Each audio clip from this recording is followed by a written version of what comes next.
nanu jël diine ji daal ku ci ne responsabilité bañ la dégg te mën nga def kër na mu gën a rafet ni ko Babacar waxee sànq effectivement adduna mënoo fee nekk rek gëmm ni liñ fi doon def rek lañ fiy def ñoo koy wax fu mu am appel 1883 ngeen wax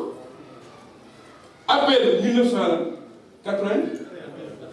waaw kon 1880 kon li fi nekkoon baaxul woon ma ngi fi demoon dara kon 80 laay doon yi am nanga waaye déet yéen tamit 1883 la bàyyi lay oote appel la fi lan 1981 kon diggante boobu li fi moom ñu defoon benn baaxu ci kon 81 laay doon yi am mais c'est vrai ngeen di wax lu farata bu leen jël appel muy farata ñu diine ci xam nga luy farata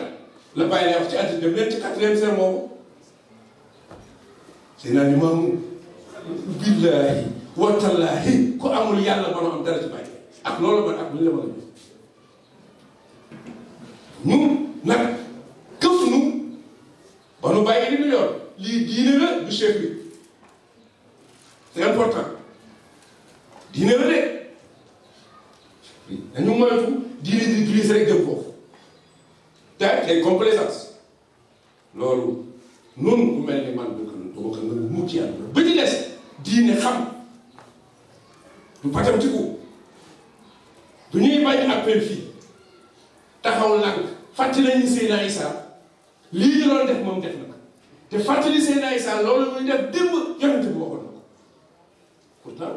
mais dañ doon yuuxu ñii di xeex di jëri seen dënn te leen Seydina Isa kon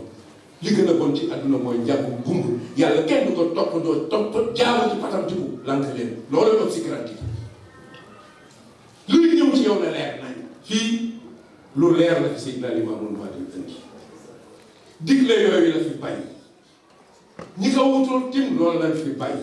li si des nag ab génération ñoo fi nekk ku yaakaar ci ku mel ni ñun ñii ñu naan la ñoom malaaka yi ñoo fanaanoon biig di ngeen di ndaw war a produire war a nangam ñu leen di gëmloo parce que bu yàggee dañ leen di nelawloo fu ñu leen waree wan yàlla war leen fa suñu bopp yàlla moom du nag waajibun ala kulli shay lu bàyyi lay wax an yakuna harisan ala taatillahi wa rasulihi di dem demee mu des parce que ka annahu asqata nafsahu fi suqtila adallahum wa adaqahum nanu moytu loolu waxtu wu ñu waree jox yàlla li mu moom toog fa du nu am yàlla ci daañu leen lool ñaanu yàlla loolu leen mukk ay ndaw moo ëpp tey ci réew mi ëppat suñuy kuréel suñuy ndaw ku leen di bëgg dimbali di nga leen wan yàlla ba noppi nag ñuy ndaw ñu war a mën a taxaw ak seen ñaari tànk produire xam lan mooy sensu citoyenneté waxtu woon toogee saw ndaw naan leen jeex na àdduna tukki na yow na sa bos tukki xale yi lan leen jóg leen taxaw loolu moo fi nekk na ngeen xam te na ngeen wuti na ngeen am l'islam ñàkk du fi principe abadan wax naa ko sànq waaye nag ailan mu ni fa agna dem leen ci aay ba yonente bi fu ma sa yeewu fajar bokk na ci ay ñaanam kaana yastaizu di muslu yàlla ci ñàkk presque ñuy bëgg a pérenniser ñàkk pourquoi parce que théorie yi ñu dugal ci bopp xale yi bu yàggee xale yëpp da nekk si seen laa fay damm nga defee ni yow tànk dóoroo tànk nga fekk gaa yi raw nañ la bu yàgg ngay wax rek loolu lañu bëgg a ruus suñuy ndaw kon ci discours be Seydina dafa def nekk Seydina mos bi ngay def leen métier laa maa ngi koy def soo fa jógee fi yaa qudiyati salaat fantashiru fil ardi wabtaghu min fadlillah loolooy dëgg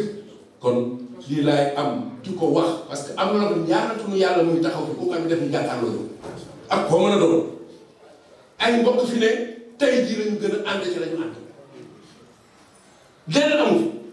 kooku laay wax di jëbal sama mbokk yu baax yi di mbokki taskati xabaar yi xam ngeen nit ñi waxtu jot fu ñu tolloo fii wallaahi wa tallaahi kenn mënu ci ñi kon luy génn fii ci ñun bu leen ci am laam-laame bu ngeen demee ak si seeni nangam kër Seydina Limaamu coow amu fa de ko am sa coow yaa am sa ku ne la nga man xam nga fa nga jëm ak looy def lii rek laay am ngeen xam ngeen yóbbaale ko leneen nekku fi leneen new bi tey xalifa bu mu nga fële nun ñi moom mbedd bi nag ñu ngi ci mbedd bi waaw mu kenn ni kaay gëm kuy gëm demal gëm yàlla de kuy téye ci yàlla loolu rek laa xam allahumma salli ala